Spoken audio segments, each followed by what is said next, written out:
I'm Mary Ann Benetti. It's the month of August, and I'm out here baiting for slugs and cutting up slugs. Yes, I cut slugs in half, and then I leave their severed bodies at the base of the plant that they were feeding on. So I know we had a little light rain here in August in the Pacific Northwest. The great big slugs are out. I just walk up and cut them in half, leave their little mangled bodies there to ooze nitrogen into the plant because slugs are full of nitrogen.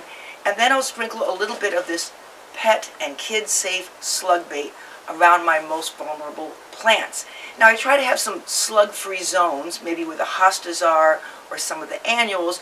Most of my garden, I don't worry about the slugs too much, but if you use a slug bait the months of August and the month of April, the 2 A months, those are the months that are most effective to bait for slugs. And this slug bait is it doesn't matter if the birds eat it or the little critters eat it because it is safe, but the birds sometimes like to gobble it up before the slugs get to it. So I like to sprinkle this slug bait kind of lightly underneath the foliage of plants, and then, oh, there's the big slug. You can see how I sliced him in half here, and now